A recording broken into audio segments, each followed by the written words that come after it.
Siz katta miqdorda pul bergansiz, ammo qarzdor ushbu pul mablag'larini to'lay olmasligini bilib, sudning hal qiluv qarori qonuniy kuchga kirgunga qadar o'z nomidagi transport vositasi yoki ko'chmas mol-mulkni hadya shartnomasi yoki oldi-sotdi shartnomasi orqali o'zidan uzoqlashtirgan taqdirda siz ushbu pul mablag'larini undira olmasligingiz mumkin bo'ladi.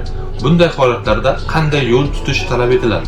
Birinchi navbatda siz sudga da'vo arizasi bilan pul mablag'larini undirish bo'yicha murojaat qilganda, unga qo'shimcha ravishda da'vo talablarini ta'minlash masalasini ham kiritish talab etiladi.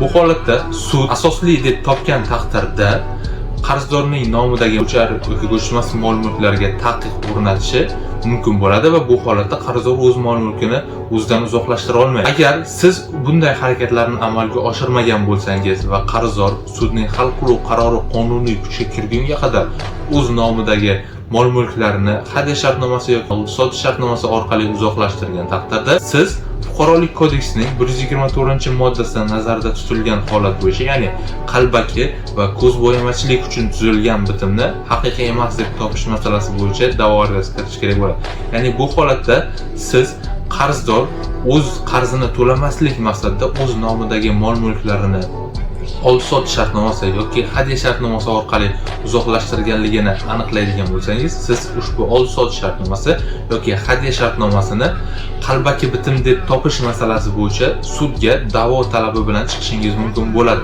Ya'ni bu holatda sud haqiqatdan ham qarzdor o'z qarzini to'lamaslik maqsadida o'z nomidagi mol-mulkni oldi-sotdi yoki hadya shartnomasi orqali uzoqlashtirganligini asosli deb topadigan bo'lsa, ushbu oldi-sotdi yoki hadya shartnomasi qalbaki bitim deb topilishi va o'z-o'zidan haqiqiy emas deb topilishi mumkin bo'ladi. Va bu holatda siz keyinchalik o'z pul mablag'laringizni qarzdorning mol-mulkidan undirib olishingiz mumkin bo'ladi.